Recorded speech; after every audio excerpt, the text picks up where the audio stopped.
आपके लगन व उत्साह से सत्संग में सभी का प्रेम बढ़ता ही जा रहा है। एक आप अगर प्रेम रखोगे, एक आप अगर लगन रखोगे, एक आप अगर उत्साह में बैठे रहोगे या आके बैठोगे या कार्य करोगे, तो आपको देख के सबका प्रेम बढ़ेगा।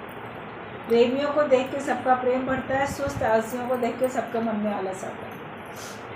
तो एक आप बनो, उत्साह उमंग वाले बनो, तो आपको जोशीला जब कोई देखेगा उसके अंदर भी जोश भरेगा।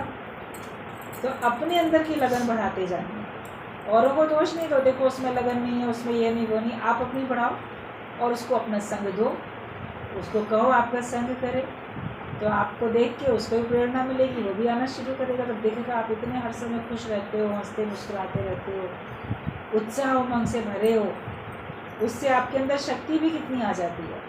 जब मन प्रसन्न होता है तो कितनी शक्ति होती है, और जब मन प्रसन्न नहीं है, दुखी है, उदास वायु से लगेगा शक्ति खत्म हो गई सारी। एक विचार आपको शक्तिशाली बना देता है, और वही एक नेगेटिव थॉट करो, टेंशन का एक विचार करो, कोई नेगेटिव दुख का विचार करो, तो आपको लगेगा आपकी शक्ति खत्म हो गई। अर्जुन कितना बलशाली था, एक विचार आया मोह का, अरे मैं युद्ध करूँगा तो ये सब मारे जाएंगे, दोनों ही तरफ तो मेरे अपने हैं, दोनों सेनाओं में तो मेरे अपने हैं, इधर भी मेरे परिवार के कुटुंब के लोग खड़े, इधर भी मेरे परिवार के कुटुंब के लोग खड़े, तो दोनों ही तरफ के लोग मारे जाएंगे।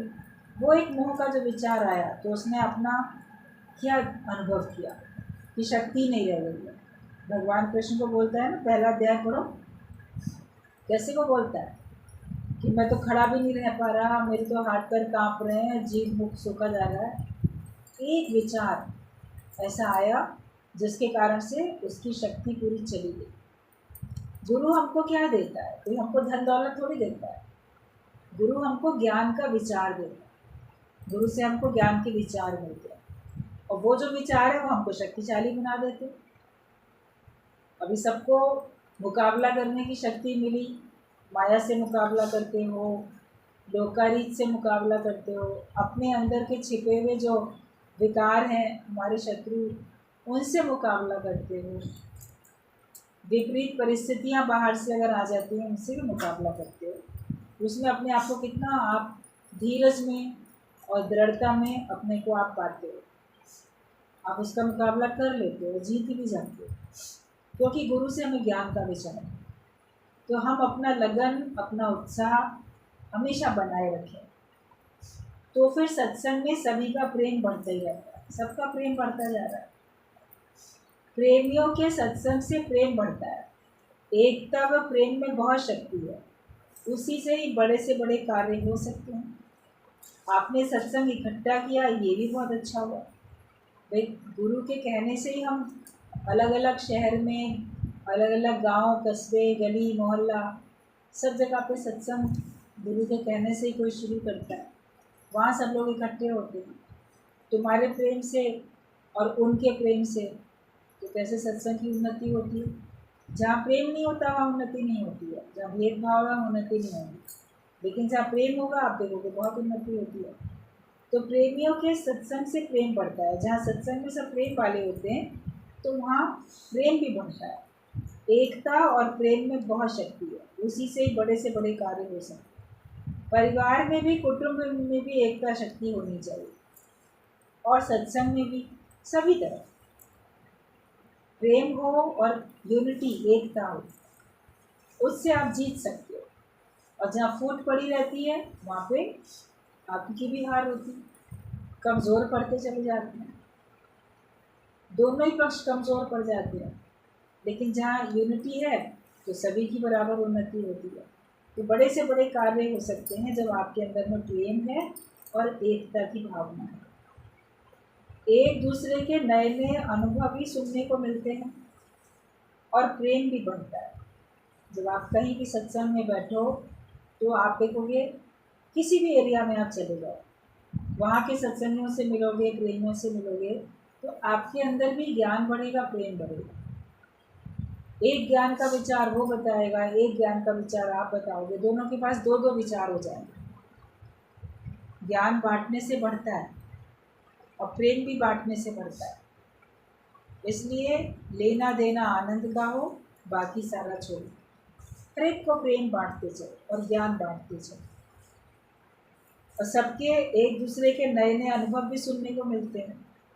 गुरु ने सभी को एक परिवार की तरह जोड़ दिया है, जिससे अलग कभी नहीं हो सकते। कोई अपने को अलग ना समझे।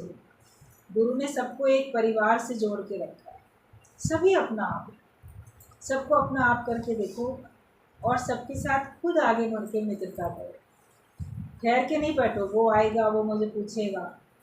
हम जाके पूछें, हम जाके कदम बढ़ाएं, हम उत्साह उमंग के साथ जाएं। सभी जब ये भावना रखेंगे, सभी की उन्नति होगी।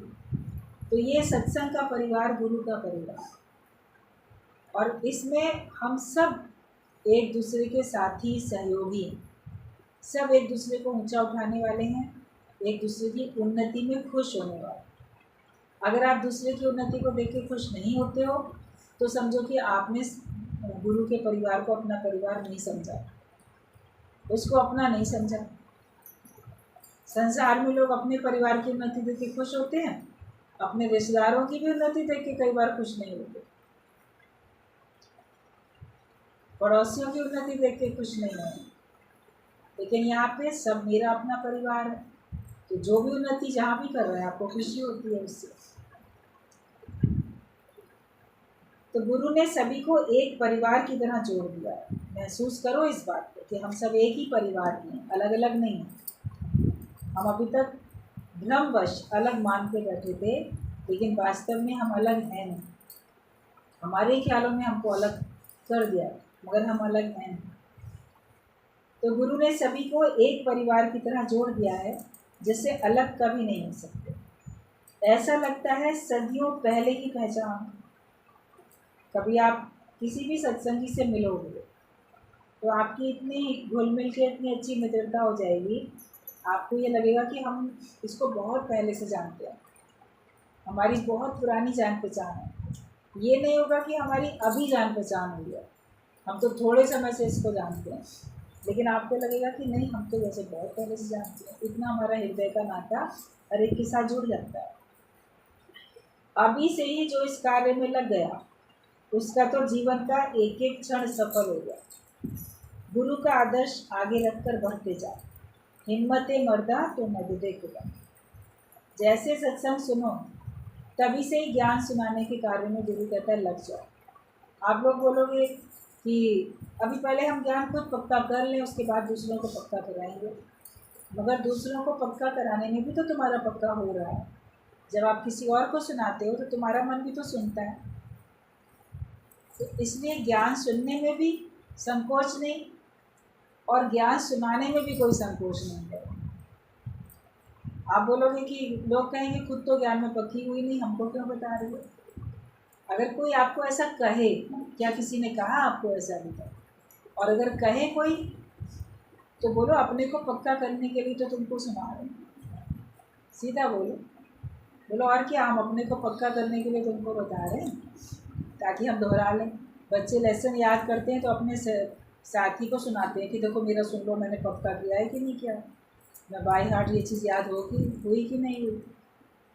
तो दूसरे को सुना रहा है तो दूसरे को थोड़ी सिखा रहा है, वो अपने को चेक कर रहा है कि मुझे पक्का हुआ कि नहीं, और दूसरा भी देख रहा है कि इसको पक्का हुआ कि नहीं।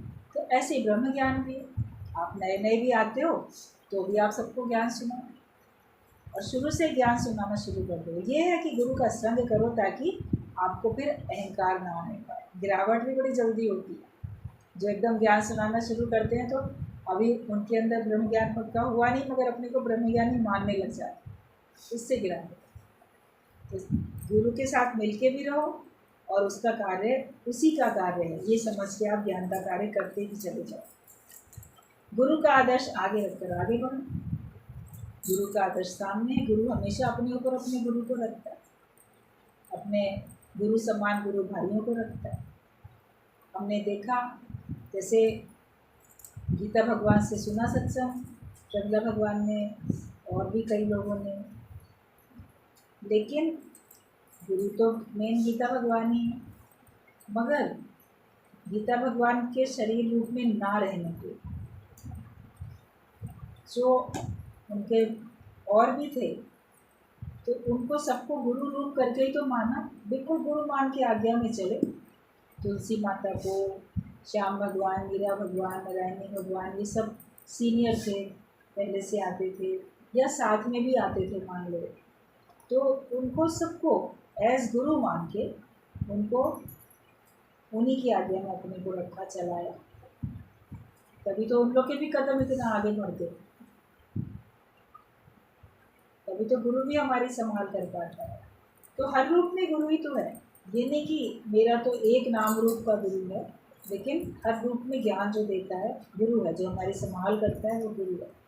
ये गुरु है वाणी, वाणी है गुरु, विश्ववाणी अमृत सार। तो हम हिम्मत करके और गुरु का आदर्श आगे रख के बढ़ते जाएं।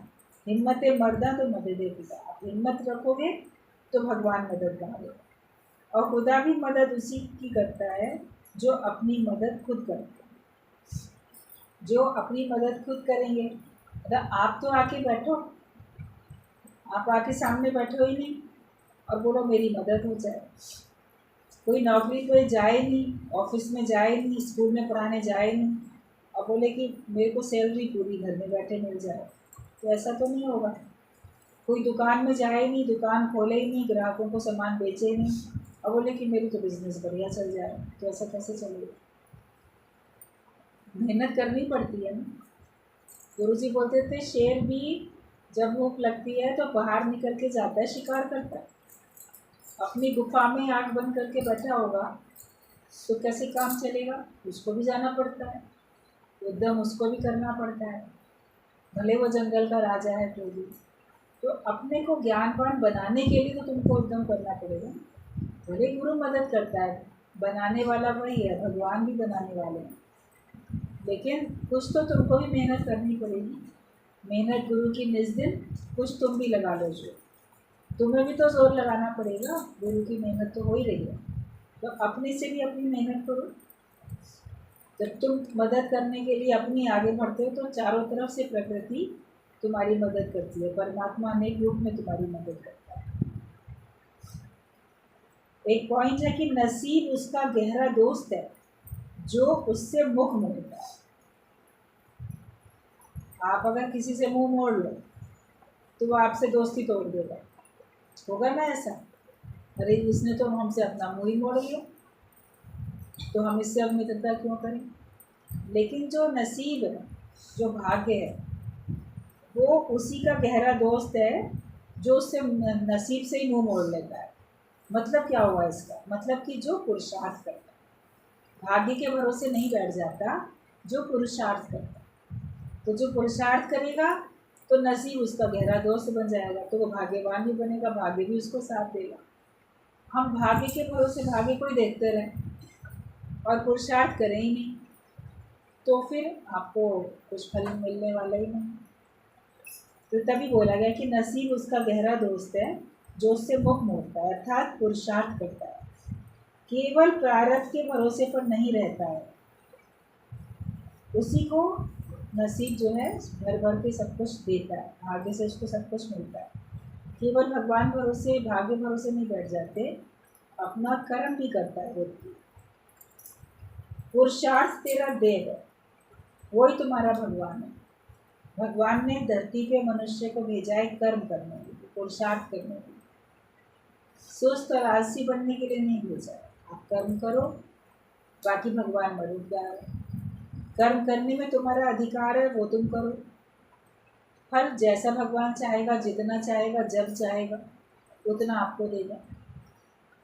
ज्ञानी फल की परवाह करता ही नहीं है, वो तो पुरुषार्थ करते जाता है। वो कभी फल की परवाह नहीं करता कि मुझे फल मिले। उसको मालूम है कि मुझे क्या करना है, जो उसको करना होता है वो करता है, लेकिन वो अपने कार्य में लगा रहता है, भगवान के कार्य में लगा रहता है, अच्छे कार्य में लगा रहता है, पुरुषार्थ में लगता है। उसको जो चाहिए उसके लिए वो एफर्ट करता है, तब फिर उसको भाग्य भी साथ देता है। आपको भाग्य से खाने की थाली सामने आई, उसको उठा के अपने मुख में तो डालोगे भोजन को। कोई चम्मच से तुम्हारे मुंह में डाल देगा तो चबाओगे तो, निगलोगे तो तुम्हें उसको तो गुरु तो ज्ञान तुम्हें दे रहा है, उसको हजम तो तुम्हें ही करना है ना, स्वीकार तो तुम्हें ही करना है ना, निगलना तो तुम ही को है। मतलब ज्ञान को स्वीकार तो तुम करोगे, उतना तो पुरुषार्थ करोगे, उतना भी नहीं करना चाहते। कोई बोलेगा बस हम सत्संग में आके बैठ जाएं, हम ज्ञानवान बन जाएं। ज्ञानवान तो आके बैठने से बनोगे, मगर केवल बैठने से थोड़ी बन जाओगे। बैठ जाओ, ध्यान कहीं और सुन ही नहीं रहे हो, जब सुन भी लिया तो उसको अपने आचरण में, अपने व्यवहार में नहीं उतारते हो, तो कैसे ज्ञानवान बन जाओगे? इतना तो पुरुषार्थ करना ही पड़ेगा। तो केवल भाग्य के भरोसे पर नहीं रहता है ज्ञानी जो होता है। Thinking is not your real nature. सोचना तुम्हारा वास्तविक धर्म नहीं है, तुझ आत्मा का धर्म नहीं है। कितना मनुष्य सोचता है, सोच सोच के उसका दिमाग फटने लगता है। अति अगर आप सोच विचार करोगे, आपका सर भारी होएगा, सर में दर्द होगा, और जिस बात को आप सोच रहे हो उस बात के अतिरिक्त कुछ और फिर आपके दिमाग में जाएगा ही नहीं। आपकी बुद्धि भी कुंठित हो जाएगी, आपकी प्रसन्नता भी चली जाएगी। तो हमें बहुत किसी बात पे बहुत अधिक सोचना नहीं चाहिए। वो सोचना मेरा धर्म नहीं, सोचना भगवान का काम है। मेरे सामने जो परिस्थिति आई है उसमें मैं कैसे अपने को हैंडल करके कैसे अपने आप को खुश रख सकूं, कैसे अपने को ज्ञानवान बना सकूं, कैसे इस समस्या से उबर सकूं, हमें वो सोचना। समस्या के बारे में नहीं सोचो, समस्या के समाधान के बारे में सोचो। और वो ज्ञान से हमको मदद मिलती है, गुरु से हमको मदद मिलती है। तो thinking is not your real nature. सारे दिन सोचते रहना किसी बात को लेके तुम्हारा धर्म नहीं है, अपने धर्म पे रहो। आत्मा का धर्म सोचना नहीं है। जो आत्मिक स्थिति में है वही थॉटलेस हो सकता है। आत्मा में ही अगर आप हो, देह अपने को मानते हो, तो सोचोगे मैं फलानी हूँ, मैं किसी की माँ हूँ, किसी की बेटी हूँ, किसी की पत्नी, किसी की ये, किसी की वो। संबंध अपने को मान लेते हो, संबंध से अपने को जोड़ लेते हो, तो फिर आप सोचते हो। अपने को शरीर मान के ही तो सोचते हो, मैं फलाना हूँ और मेरे सामने ये समस्या है और मुझे ये करना है, मेरे ही सर पे बोझ है, मुझे ही करना। ज्ञानी सारा बोझ भगवान को सौंप देते हैं, भगवान उसके अंदर प्रेरणा देते हैं, उस हिसाब से वो कार्य कर लेता है। धार्मिक ग्रंथ हैं, शास्त्र हैं, गुरुवान हो आप तो गुरु है, वो सब आपको प्रेरणा देते हैं, उससे आप कार्य करते हो। उसके बावजूद भी फल में भगवान, कि भगवान जैसा चाहेंगे वैसा करेंगे, हमने तो अच्छा ही किया, अच्छा सोचा। भगवान हर एक को समझ दे के बैठे हैं। छोटी सी चींटी को भी समझ है कि मुझे कब कहाँ रहना है। कब बरसाते हैं तो कब मुझे अपने बिल से दूसरी जगह शिफ्ट हो जाना है, कब क्या करना है, कैसे उसको घर बनाने हैं, सब उसको उतने को भी तो अकल है, उसको चींटी तक को अकल होती है। हर एक को भगवान ने दे रखी है समझ, तुमको भी दे रखी है। अपनी समझ का सदुपयोग करो, गलत नहीं। जो आत्मा में रहेगा तो वही थॉटलेस होगा, निर्विचार अवस्था में ज्ञानी रहता है। मतलब ऐसे विचार उसको नहीं आते, ऐसे विचार अपने अंदर नहीं रखता जो उसको अज्ञानता में लेके जाए, जो उसको देह भाव में लेके जाए, जो उसको दुखी करे। निर्विचार अवस्था में रहता है, मतलब विचार उसके ऊपर हावी नहीं होते। आप लोग के ऊपर तो आपके ख्याल हावी हो जाते। बादल ढक लेते हैं सूरज को, बादल बने किससे थे? सूर्य से ही बने थे। सोच के देखो, सूर्य की किरणों से धरती पे पानी सूख के ऊपर जाता है, नदी समुद्र सब तरफ आप कपड़े सुखाते हो, वो पानी सूर्य की किरणें सोख लेती है ना। सारा पानी सूर्य की किरणों से भाप बन के ऊपर जा रहा है, और वही बादल बन जाते हैं इकट्ठे, और फिर वो बरस जाते हैं। तो बादल बने भी सूर्य से, और फिर सूर्य को ही ढक लेते हैं। तो तुम्हारे ख्याल तुमसे ही उत्पन्न होते हैं और तुम ही को ढक देते हैं। तुम्हारी अकल, बुद्धि, खुशी सब ढक जाती है। वो ख्याल उत्पन्न किसने किए? तुमने ही तो उत्पन्न किए वो ख्याल। उन ख्यालों को क्यों उत्पन्न करते हो? ऐसे विचार क्यों रखते हो जो तुमको परेशान करते हो? ध्यान के भी विचार हैं, गुरु हमको नहीं समझ देता, तब लगता है कि वाकई केवल इतना ही दुनिया नहीं है। कुएं का मेंढक केवल कुएं को अब संसार समझता है, सोचता सारी दुनिया शायद इतनी होती है, लेकिन संसार तो बहुत बड़ा है। तो हम भी मैं और मेरे की दुनिया में रहते हैं, बस मैं हूँ और ये मेरा, मैं मेरे की दुनिया में रहते हैं, सोचते हैं बस दुनिया इतनी सी है। लेकिन जब विशालता में आते हैं, सत्संग में आते हैं, गुरु के पास आते हैं, तो लगता है दुनिया कितनी बड़ी है। मैं केवल उतने छोटे परिवार का सदस्य थोड़ी हूँ, मैं तो इतने बड़े परमेश्वर परिवार का सदस्य हूँ। गुरु के पास आ जाओ, ज्ञानवान बनो, तो सत्संग का परिवार सारा तुम्हारा परिवार है। कितने बड़ा परिवार, और इस परिवार में सब आपको प्रेम करने वाले हैं, सब आपको सही समझ देने वाले हैं। अपने उस परिवार में तो वहाँ वार भी होता है, नुकसान भी होता है, चोट भी लोग लगाते हैं, लड़ाई झगड़े भी होते हैं, लेकिन इस परिवार में प्यार ही प्यार है। गुरु हमको इस नई दुनिया में लेके आता है, अवसर है तो हम क्यों ना आ जाए नई दुनिया में।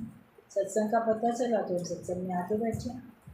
और अगर ख्याल आते हैं तो बाकी ख्याल तो आते हैं मन में, तो मन भी तुम नहीं हो, मन की अलग शक्ति है।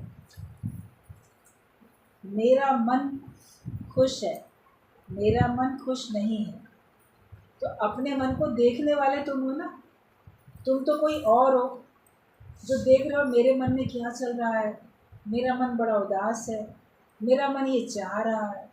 तो एक मन अलग है जिसमें क्या क्या ख्याल चल रहे हैं, उसको तुम देख रहे हो, उसको तुम महसूस कर रहे हो, और फिर उसको तुम पूरा करने के लिए काम कर रहे हो। तो ये मन तुमसे अलग ही तो है। तो ख्याल आए तो मन में आए, तो उसमें मैं क्यों तंग हो जाऊँ। मन को अलग करो। बीमारी आई तो शरीर पे आई, 5 तत्वों से शरीर बना, इस पर बीमारी, इसको तुम देखने वाले, इलाज करो इसका। मैं बीमार हूँ क्यों बोलते हो, मेरा शरीर बीमार, ये मन में सोचना। बोले आम जनता की बोलचाल की भाषा वही होती है, आप भी कभी यही बोलोगे, अरे हम बहुत बीमार हैं आजकल, ये हो गया वो हो गया।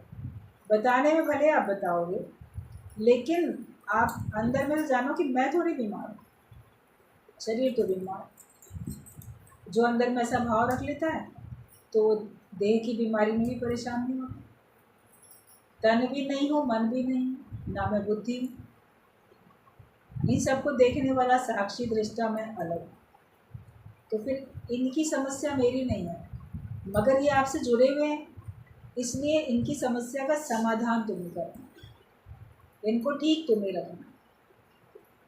तन की बीमारी के लिए आप डॉक्टर के पास जाते हो, मन की बीमारी के लिए गुरु के पास आते हो, आपका स्वास्थ्य लाभ हो जाता है, मन भी ठीक, तन भी ठीक।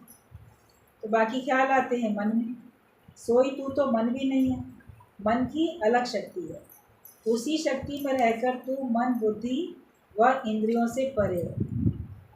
आप अपनी शक्ति में रहो और अपने साक्षी भाव में रहो, तो आप जानोगे कि तुम मन भी नहीं हो, बुद्धि भी नहीं, इंद्रियां भी नहीं, देह भी नहीं, तुम इससे परे हो। और ख्याल का अर्थ है जो तुम्हें तंग करे। हमें ख्याल आते हैं, ऐसे तो ब्रह्मज्ञानी को भी ख्याल आते हैं, उसको भी तो तुम्हारा ख्याल आता है, तुम नहीं आए सत्संग में, या तुम आओ सत्संग में, या तुम्हारे पर क्या समस्या है। ख्याल तो गुरु भी कर रहा है। आप बोलोगे गुरु को भी तो आते हैं ख्याल, हमको आए तो कौन बड़ी बात है। लेकिन यहाँ पे ख्याल का अर्थ हमें इस तरह से लेना है कि ख्याल वो हैं जो हमें तंग करें। गुरु को जो ख्याल आते हैं वो गुरु को तंग थोड़ी करते हैं, उसका खून थोड़ी जलता है उसमें, तो आंसू थोड़ी बहता है, वो दुखी थोड़ी होता है। उसको विचार आता है तो उस विचार से वो सबको सुख देता है। ज्ञान के विचार भी आते हैं। अगर आप शांत मन में बैठोगे तो आप देखो कभी आपको कोई पॉइंट, कोई ज्ञान का विचार, नए नए ख्याल आपके अंदर में ऐसे आएंगे जो आपको ही प्रसन्न करेंगे, आप दूसरों को बताओगे उसको ही प्रसन्न करने देंगे। तो ख्याल का तो अर्थ ये है कि जो तुम्हें तंग करे, जो अंदर टिक जाए वो ख्याल। लेकिन लहरों का आनंद लेने वाले तुम अलग हो, लहरों में डूबो नहीं, यही थॉटलेस होना। निर्विचार होना कैसे होता है? निर्विचार होना तब कहेंगे कि हम ख्याल आते भी हैं, उनमें हम बह नहीं जाते, उनमें हम डूब नहीं जाते, उन ख्यालों में हम आनंदित होते हैं। आप समुद्र के किनारे जाओ, समुद्र में नहाने जाओ, लहरें हैं, लहरों का आनंद लो, उसमें आप तैरो, नहाओ, आनंद लो उसका। वो आके आपको पूरा भिगो के जा रही है। जो भी कोई समुद्र किनारे कभी जाता है घूमने के लिए, जो भी कोई गया भी होगा, तो आप किनारे के पास थोड़ा सा पानी में खड़े हो जाते हो, पूरी लहर आके आपको कैसे भिगो के चली जाती है, वापस चलती रहती है, लहर चली जाती है, आनंद लेते हो। अब लहरों के संग बह जाओगे तो डूब के मरोगे ना सर। आगे बढ़ के हम लहरों में डूब जाएं, फिर बोले लहरें बड़ी ख़राब हैं, लेकिन लहरों का हम आनंद लेते हैं तो लहर अच्छी। तो ख्यालों में डूब नहीं जाओ, उसके अधीन नहीं हो जाओ। तो विचार तो बहुत अच्छे, जब तक मनुष्य जीवित है तब तक उसके अंदर विचार आते ही रहते हैं, लेकिन कौन से विचार आते हैं वो आपको देखना है। आपके पास दुखी करने वाले विचार नहीं आने चाहिए, आपके पास सुखी करने वाले विचार आने चाहिए। ऐसे विचार रखो जिनसे आपको सुख मिले, वो तो ज्ञान के विचार। बाकी दुनिया में सुख कहीं भी नहीं।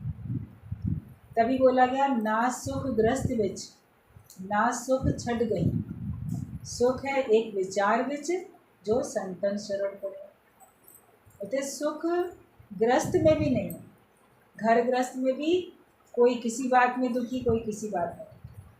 हर एक ने बचपन से लेके आज तक घर में दुख सुख दोनों ही देखे हैं, और ज़्यादातर दुख कभी ज़्यादा देखे होते हैं, कभी कम देखे होते हैं। किसी ने दुख अधिक देखे, सुख कम उसको महसूस हुआ। किसी को सुख अधिक मिला, दुख उसको कम मिले, लेकिन दुख सुख मिलते ही। घर गृहस्थ में आप बोलो कि यहीं पे हमको सुख मिलेगा, तो सुख नहीं मिलेगा। एक ना एक कांटा परमात्मा सबके जीवन में चुभो के रखता है। अमीर से अमीर होगा, राजा भी दुखिया, राजा भी जो है वो भी दुखी है।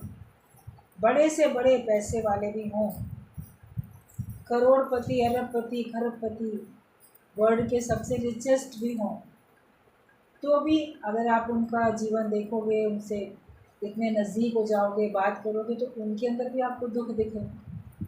कोई ना कोई कष्ट उनके पास भी, तुम्हारे पास भी। फिर मन सोचता है घर गृहस्थ में ना बहुत दुख है, परेशानी है, बड़े झंझट है, छोड़ के ना जंगल में चले जाएं, आश्रम में चले जाएं, कहीं संन्यास ले लें, तो वहाँ भी सुख नहीं मिलेगा। सन्यासी को क्या सुख मिल जाता है साहब? उसके पास दुख भी तो होते हैं, सन्यासी को भी कष्ट होते हैं, उसको भी मन को मोड़ना पड़ता है। सन्यास का धर्म कोई क्या बड़ा सुख वाला धर्म है? तभी कहा ना सुख गृहस्थ विच, ना सुख छठ गई। तो घर छोड़ के चले जाते हैं तो वो और अधिक दुखी हैं। कोई बच्चे घर से भाग जाते हैं, फेल हो गए तो घर से भाग गए, माँ बाप ने डांटा तो घर से भाग गए। घर में सुरक्षित हैं, घर से भाग गए तो गलत हाथों में पड़े, तो उनको मार पीट के, हाथ पैर तोड़ के, अंधा कुछ बना के भीख मंगवाएगा, कोई चोरी करवाएगा, कोई उनसे और गलत काम कराएगा, लड़के हों चाहे लड़कियाँ हों। कितनी बर्बादी होती है। लोग बहला फुसला के पता नहीं कहाँ कहाँ ले जाते हैं, ऊपर से हमदर्द बन के ले जाएंगे। ये आप बड़े हो गए हो, घर का बहुत झंझट है, चलो चलो किसी संत के आश्रम में चले जाते। तो आश्रमों के भी हाल ज़रा जाके देखो, सुनो क्या। ऊपर से कितने भी अच्छे प्रवचन करने वाले हैं, अंदर सब पता नहीं क्या क्या माया का ऐसा व्यापार है उनके अंदर में, जो कि आप फिर नहीं आपको उगलते बनेगा, नहीं निगलते बनेगा, आप ऐसे जाल में फंस जाओ। तसल्ली वहाँ भी नहीं मिलने वाली, सच्चा सुख है ही नहीं कहीं पे। तो ना घर में रहने में सुख है, ना घर छोड़ के जाने में सुख, तो आखिरकार सुख है कहाँ? तो सुख एक विचार में, जो ब्रह्म ज्ञान का सही विचार तुमको मिल जाता है, सही समझ मिल जाती है, सुख उसी में, जो कि संतों की शरण में जाने से मिलता है। जब संतों की शरण में चले जाते हैं सच्चे संतों की शरण में, तो हमको ज्ञान के विचार में, उन विचारों से हम सुखी हो जाते। फिर चाहे आप गृहस्थ में रहो, चाहे जंगल में रहो, आश्रम में रहो, कहीं भी रहो, जो जहाँ भी रहता है, अमीरी में रहे, गरीबी में रहे, बहुत जी का जंजाल झंझट में रहे, या बड़े आराम में रहे, बाहर से अकेला रहे चाहे झमेले में रहे, लेकिन ज्ञान का विचार है तो वो सुखी है। वरना जो बिल्कुल अकेले रहते हैं घर में, वो भी सुखी नहीं है, और जो जॉइंट फैमिली में बहुत इकट्ठे सबके साथ में रहते हैं, वो भी सुखी है। दुनिया में कोई सुखी नहीं है, समझ जाओ। सुख केवल ज्ञानी पाता है, सो सुखिया जिस नाम आधा। वरना तो राजा भी दुखिया, प्रजा भी दुखिया, दुखिया सब संसार। सो सुखिया जिस नाम आधा, जिसको भगवान के नाम का आधार है वो सुखी। हम पैसे का आधार लेंगे, हम परिवार के लोगों का आधार लेंगे, हम अपने स्वयं के शरीर का आधार लेंगे, शरीर भी आपका धोखा देगा। आज शक्तिशाली है, कल बीमार पड़ जाएगा। आज हाथ पैर चल रहे हैं, कल नहीं चलेंगे। परिवार में कभी आज साथ देता है कोई, कल नहीं भी देगा साथ। जैसा आपका भाग्य का लेख है वैसे ही होगा। अगर भगवान ने लिख रखा है तो आपको कहीं से भी सुख मिलेगा, नहीं लिखा है तो कहीं से भी नहीं मिलने वाला। बाहर की परिस्थिति तो ऐसी है, आपके हाथ में नहीं है, मगर अपने विचार अपने अनुकूल बनाना तुम्हारे हाथ में। अभी बाहर गर्मी है, बाहर की गर्मी को दूर करना हमारे हाथ में नहीं है, लेकिन अपने कमरे को ठंडा करना हमारे हाथ में। बाहर सर्दी है, उसको हम नहीं बदल सकते, अपने को हम सर्दी से बचा सकते हैं। बाहर की बारिश नहीं रोकेंगे, अपने को हम भीगने से बचा सकते हैं। अपने जिम्मेदार हो ना। तो दुख बाहर नहीं है, दुख तुम्हारे अपने अंदर है। अपने को दुखी होने से तुम बचा सकते हो। आप बोलो ये बदल जाए, वो बदल जाए, फिर मैं सुखी हो जाऊंगा, तो आज वो हो जाएगा तुम्हारे मतलब का जो तुम चाहते हो, कल को कोई और प्रकार की समस्या। जब भी कोई भगवान के सामने मंदिर में जाके हाथ जोड़ के प्रार्थना करता है, भगवान ये कष्ट है, ये दुख है, बस ये दूर कर दो, फिर मैं आपसे और कुछ नहीं मांगूंगा, बस मेरे पास यही परेशानी है। और अगर भगवान चाहते हैं, भाग्य में होती है, तो वो परेशानी आपकी प्रार्थना से या बिना प्रार्थना के भी समय से दूर हो जाती है। दूर हो गई वो समस्या, क्या उसके बाद फिर कभी दोबारा आप नहीं दुखी होते? किसी और कारण से होते, अरे ये वो चीज़ ठीक करी तो अब ये खराब हो गई, अब ये समस्या है, भगवान अब इसको दूर कर दी, उसको भगवान ने दूर किया, अब तीसरी बात आ गई, उसको दूर कर दी। सारी ज़िंदगी ऐसे ही चलता रहे। इसलिए बाहर के बदलने के बदले अपने आप को बदलो। दूसरे से बदला लेने की भावना नहीं रखो, वो परमात्मा का काम है। बदला लेने का नहीं सोचो, अपने मन को बदलने की सोचो, चेंज कर दो अपना। देखा दुनिया का झूठा झमेला, तो मन को हटाना पड़ेगा, अपने मन को हटा लो। कभी अति कष्ट आते हैं तो भगवान आपको वैराग्य में लाना चाहता है, वैराग्य वृत्ति में लाना चाहता है। भगवान आपको अपना बनाना चाहता है। आप तो दुनिया के बन के बैठे, लेकिन भगवान आपको अपना बनाना चाहता है। इसीलिए आपके सामने कभी ऐसी परिस्थिति आ जाती है। राजा था एक भर्तरी, रानी थी उसकी पिंगला, बहुत प्रेम था। गुरु आए एक बार, गुरु गोरखनाथ, तुम्हारे तो भाग्य में ज्ञान है, वैराग्य में रहो, ज्ञानवान बनो। नहीं, गुरु की बात मानी, अरे नहीं, अभी कैसे छोड़ सकता हूँ, राज्य भी चलो छोड़ दें, काम भी छोड़ दें, मगर इतनी प्यारी रानी, इसको तो मैं नहीं छोड़ सकता। गुरु भी उस समय कुछ नहीं बोले। गुरु के हाथ में एक डंडा था, संत लोग रखते हैं ना, कोई छड़ी डंडा रखते, उसको एक वहीं पे कोने में रख के चले गए कि चलो ये तुमको हमारी याद दिलाता रहेगा। कुदरत का खेल ऐसा हुआ। उस समय के बाद में एक कोई ऋषि आया, संत, वो एक फल लेके आया, बोला कि मेरी तपस्या से प्रसन्न होके देवताओं ने हमें ये फल दिया कि इसको खा लेने से हम शक्तिशाली रहेंगे, युवा रहेंगे और बहुत लंबी आयु हमको मिलेगी। लेकिन मैं तो संत ऋषि, मुझे क्या करना, मैंने तो भगवान को पाने के लिए तपस्या की है। तो राजन, ये मैं आपके लिए ले आया हूँ। आप बहुत अच्छे राजा हो, आप इसे खा लो तो आप युवा बने रहोगे, सुंदर, बलिष्ठ और बहुत लंबी आयु आपको रहेगी। तो आप बहुत अच्छा राज्य चलाओगे। अच्छा राजा जितना ज़्यादा समय तक जीवित रहे, जितना ज़्यादा अच्छा कार्य वो कर लेगा, और कोई पता नहीं करेगा कि नहीं करेगा। और उसने कहा, ये ऐसा संसार में एक ही फल है, दूसरा नहीं, इकलौता एक ही है। राजा को दे के चला गया ऋषि। तो राजा को चाहिए था वो फल खा लेता, ताकि वो अगर सही रहेगा तो प्रजा काफ़ी लंबे समय तक सुख लेगी। मगर उसको तो रानी से मोह था।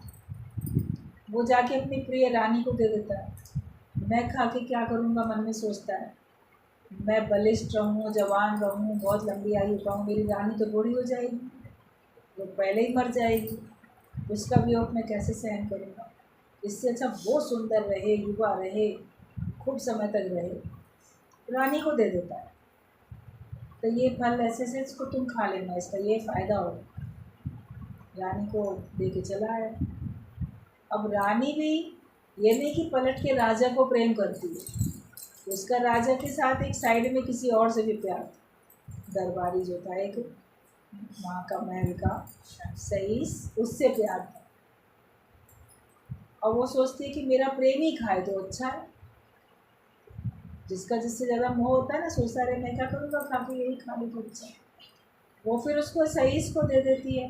जब उससे मिलने आता है वो प्रेम के वशीभूत, तो कहती है ये देखो बहुत अच्छा फल है, तो तुम खाओ तो हमेशा तुम जवान रहोगे, लंबी आयु तुमको मिलेगी। वो उसको दे देती है, वो लेके चला जाता है। अब उसका भी पलट के रानी से प्यार नहीं है। वो फिर एक नर्तकी को प्रेम करता था, नाचने वाली को। वो फिर जाता है नर्तकी के पास, जब उसको देता है, कहता है तुम खाओ, क्योंकि तुमको हमेशा जवान और सुंदर बने रहना चाहिए, लंबी आयु। तुम्हारी सुंदरता से तो मोहित होकर लोग आते हैं तुम्हारा नाच गाना सब देखने के लिए। ये फल तुम खाओ, मेरा तुमसे बड़ा प्यार है, ये तुम खाओ, ताकि तुम इतनी सुंदर, जवान, बलिष्ठ, लंबी आयु वाली बनी रहो। वो उसको दे के चला गया, नर्तकी को दे के। अब नर्तकी को मिल तो गया वो फल। वो मन ही मन सोचने लगी, मैं कैसे कार्य करती हूँ, मेरी भी ज़िंदगी कोई अच्छी है क्या? मेरा तो जीवन जैसा है मुझे पसंद नहीं है। ये तो मैं सबका दिल बहलाती रहती हूँ। मेरे बहुत अधिक जीवित रहने से, बहुत ज़्यादा समय तक युवा और ऐसे बलशाली बने रहने से होगा क्या? यही तो करूँगी काम जो अभी कर रही हूँ। ये तो काम अच्छा नहीं है। हमारा राजा बहुत अच्छा है, राजा को देना चाहिए ये फल। तो वो पहुँच गई राजा के दरबार में, राजा को फल देने के लिए। कहाँ से घूम फिर के वो फल वापस राजा के सामने। राजा तो हैरान रह गए, क्योंकि वो जानता था कि ऐसा दूसरा फल होता ही नहीं। अब जब नर्तकी ने दिया, राजा ने पूछा तुम्हें कहाँ से मिला, ये फल तुमको कहाँ से मिला, किसने दिया, कहाँ से लाए? उसने बता दिया, मेरे पास अनेक ग्राहक, अनेक लोग आते हैं नाच गाना सब देखने के लिए। एक आता है जो मुझे बहुत प्रेम करता है, वो आप ही के महल में नौकरी करता है, उसने दिया।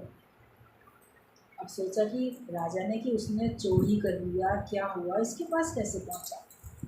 अब उसको बुलाया गया सईस को, और वो भी डरता कांपता आया। बताना तो पड़ा। कहता है मुझे तो रानी ने दिया था फल, रानी मेरे से मिलने आती है, मैं रानी के पास जाता हूँ, रानी मुझे पसंद करती है। जैसे ही उसने सुना रानी ने ये फल दिया है, रानी से पूछा तो बात तो सही थी। तब उसको अति वैराग्य आया कि इस रानी को मैं कितना प्रेम करता हूँ, और इसको राजा प्रेम कर रहा है, ये नहीं, ये फिर एक नौकर को उसको प्रेम कर रही है सभी से।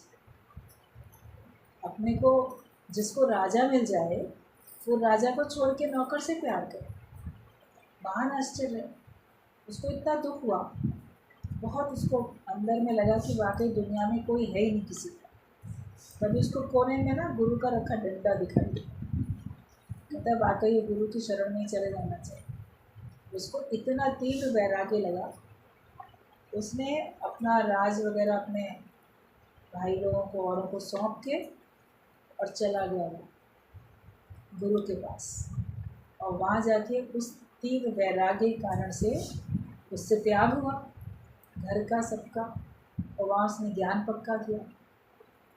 और ज्ञान पक्का करके उसने अपना जीवन सफल किया।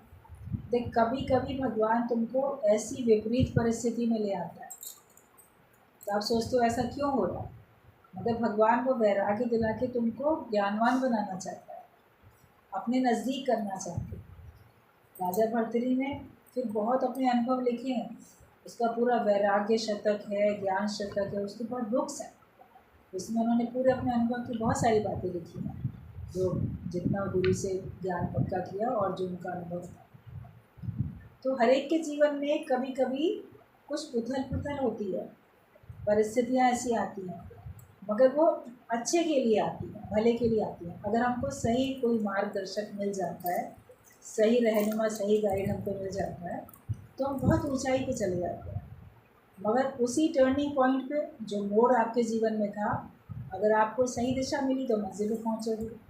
अगर आप कहीं गलत दिशा में चले गए तो फिर हमेशा के लिए भटकते रह जाते हैं। सत्संग ही हमको सही दिशा में पहुंचाने का मार्ग, सही मार्ग, सत्य का मार्ग है। तो कभी भी जीवन के उतार चढ़ाव से हमें दुखी परेशान नहीं होना, सोच विचार नहीं करना, हमें लहरों का आनंद लेना। जीवन में कहते जीवन के समुंदर में तूफान भी आते हैं, लहरों के साथ तूफान भी आते हैं, तूफान भी आते हैं, पर जो उनके सहारे हैं वो आगे बचाते हैं। जो भगवान के सहारे होता है तो भगवान उसको आगे बचाते हैं। जगत वाले तुमको नहीं अपनाएंगे, भगवान तुमको अपना लेता है। और जो भगवान का बन जाएगा वो जीवन भर सुख पाएगा। आप संसार के बनोगे तो आपको जीवन भर सुख नहीं मिलेगा, कभी सुख कभी दुख मिलेगा। लेकिन अगर तुम भगवान के बन जाओगे तुमको जीवन भर सुख मिलेगा। इसलिए दुनिया का बन के देख लिया, भगवान का बन के देख जाओ। भगवान के बन के देखो, ट्राई करके ही देखो। अच्छा लगे तो अपना जीवन अपनाओ ज्ञानवान वाला, नहीं अच्छा लगे तो नहीं अपनाओ। लेकिन ये हमको पता है जो ट्राई भी करेगा तो उसको समझ में आएगा, फिर उसका जीवन इसी तरफ जाएगा, अच्छा बनेगा। क्योंकि गुरु जी बोलते थे ये हमारा ज्ञान गारंटेड ज्ञान, इसमें अगर आप आओगे तो आपको सुख शांति मिलनी ही मिलनी है, और आपका कुछ बिगड़ना भी नहीं है। जो आपका बिगड़ना था वो बिगड़ चुका, माया में भले बिगड़ेगा लेकिन वास्तव में ज्ञान में कुछ बिगड़ता नहीं, कुछ ना बिगड़ेगा तेरा सतगुरु शरण आने के बाद। तो हम लहरों का आनंद लेने वाले बने। संसार में जो लहरें आती हैं उसका भी हम आनंद लेने वाले बने। हम लहरों में डूबे नहीं, इतने हम शक्तिशाली समझदार बने जो समुद्र किनारे रेत में अपने पैर अच्छी तरह कस के जमा के खड़े हो जाते हैं, वो नहीं डूबते। तो ढीले ढीले ऐसे खड़े रहते हैं, बहने लग जाते हैं।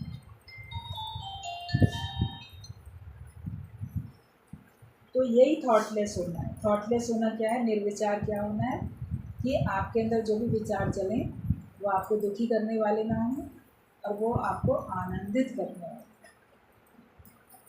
अपने विचारों को देख लो, जो साफ पानी की लहरें होती हैं उन्हीं को देखने में आनंद आता है। पानी के झरने ऊपर से गिरते हैं नीचे, कितने साफ दिखते हैं, उनको देखने सब लोग जाते हैं। पानी तो नाली में भी बह रहा है, उसको देखने थोड़ी कोई जाता है, उसमें इतनी मलिनता है, इतनी गंदगी है। भले वो ऊपर से नीचे गिरता हुआ दिख रहा है मगर वो कितना स्वच्छ है, साफ है, प्योरिटी है उसमें। तो आप भी शुद्ध पवित्र ब्रह्म स्वरूप ऊपर से इस धरती पे आए नहीं चाहिए, मगर तुम रहो तो साफ शुद्ध पवित्र, तो तुमको देख के सब खुश होंगे, तुम्हारे संग से भी सबको खुशी मिलेगी। तुम पवित्र हो, तुम्हारे संग से सब पवित्र रहेंगे। साधारण पानी में थोड़ा सा गंगा जल डाल देते हो तो पूरा का पूरा गंगा जल बन जाता है। मान्यता है कि नहीं है? आप गंगा जी में नहाने नहीं गए, आपने घर की बाल्टी में थोड़ा सा पानी डाल लेते हो, आज ना गंगा स्नान करने का मन था, नहीं जा पाए, कोई बात नहीं, पानी में डाल दिया तो वो तो पूरा ही गंगा जल बन गया। तो गंगा जल के संग से दूसरा पानी भी गंगा जल बन गया। गुरु के संग से तुम भी गुरुवान ज्ञानवान बन जाओ, तुम्हारे संग से और बन जाए। इसलिए अपने विचार हमेशा ज्ञानवान वाले रखो, अच्छे रखो, जो तुमको भी सुख दें और उनको भी सुख दें। नोट में सुना क्लियर